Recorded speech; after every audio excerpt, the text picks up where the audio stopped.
Yo, what's going on, guys? It's your boy Otaku, having coming at you with another anime episode review. Today, I'll be reviewing episode 10 of the Phantasy Star Online 2 series, and it is setting up the love triangle basically between Aika and Izumi and Itsuki. Basically, the way this all played up, Itsuki's been helping Aika with the whole Darker invasion thing on both the real world and the PSO2 world, and the Darkers are still looking for their vassal or whatever you want to call it. They're still looking at one somebody who's very well endowed in the photon arts. And during this whole extravaganza, they're having a school festival wherein the Izumi senpai believes that Aika is actually dating dating Itsuki, and the way that she put it and the way that the question was placed, Aika was actually perceiving that you know Izumi actually figured out what was going on with Itsuki helping her, but not really. Basically, what happened was Aika was referencing straight to her helping Itsuki with the Darker invasion, and she was talking about a relationship. So Izumi thinks that Aika's in a relationship with him, and the whole rumor has been spreading around the school that Aika and Tachibana or Itsuki have been, seen missing a lot, and they're all always missing together. So you figured this would come after them, jumping off out into the PSO2 world, fighting Darkers, and they're both missing at the same time. It's a natural assumption to happen. So, and on top of that, Aika asked Izumi to distance herself from him, not expecting that she would actually awaken later in this episode with photon arts in order to protect Itsuki, which makes me have a theory about how the photon arts actually develop.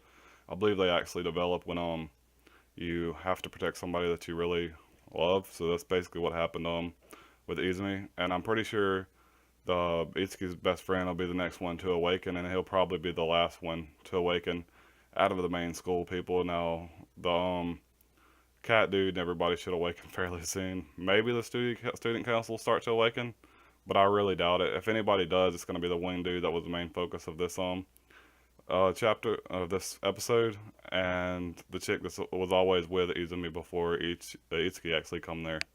So those are the two that'll probably awaken from the student council if the student council does finally start awakening. But moving along with it, we got to see someone that's very important from the PSO2 side. We don't know why she's that important, if she's just really powerful or what. It looked like she was more or less like a queen or something in that area, or a princess, someone of very high social standard, not just someone who was extremely good at fighting. But Aika said she was very important to them. Her name was Matoi. I think she was a healer, if I'm not mistaken. But she came in and saved Itsuki and Izumi when they were fighting some darkers in a field. And she's like, well, I can handle this all by myself. So y'all just go ahead. So she's got to be pretty powerful, regardless of her social standing. But later on, we actually got to see Izumi asked, basically told Itsuki that she would take out the trash for him so he could go spend some time with Aika. But he's like, "Whoa, you too?" And he says we're not actually dating. So she's obviously very thrilled about it. You can see the look on her face. He's obviously still heavily invested in Itsuki, even though that Itsuki was she was under the assumption that Itsuki and Aika were dating when they're really not. But that's pretty much all that happened this episode until the very end. At the very end, the Darkers actually invaded, and Izumi's power is awoken when Izumi's power is awoke when basically Itsuki was thrown up against a tree and almost pretty much killed. For a human to take that much damage is a lot, and so Izumi opened up her blasters on the whole squadron basically after killing the first one that was going after Itsuki. She was really she was really shocked about what was all going on, so she really couldn't do too much. But she still tried to help as much as she can before she was actually kidnapped at the end. So she tried to defend herself. She didn't really open up on the whole squadron. She opened up a squadron's worth of bullets on that one guy. That's what I was trying to say. And Aika realized that Izumi got kidnapped. It kind of looked like she really wasn't trying to help save her for real till right at the end, and then she was like kind of okay with Arena being kidnapped. But at the same time, she was had a conflict of duty. You could see that she really didn't want her kidnapped because the Darkers could get advancement. But she really wasn't worried about it because that puts her out of the way for Itsuki, because Obviously we've seen from the last episode that she actually does like Itsuki as well.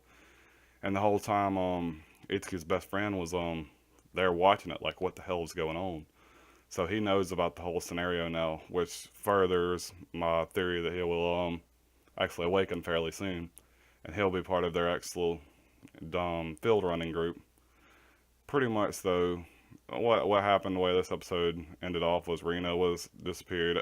Itsuki is in shock, and so is Itsuki's best friend. I forget his name, but they're both in shock, and I could just like I'm I'm kind of okay with this. I mean, I'm not at the same time because my duty says no, but other than that, I mean, kudos, good job, thanks, Darkest.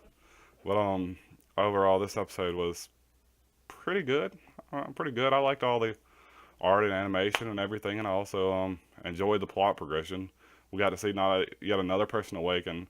We got to see Reina get kidnapped, so that's leading into another sub arc, and we got to see Itsuki's friend find out about what's all going on. The student council still thinks that Tachibana and Ike actually have something going on, and so does their class. But other than that, those are just sub characters, so they don't really matter that much, I don't think. And the school festival went off.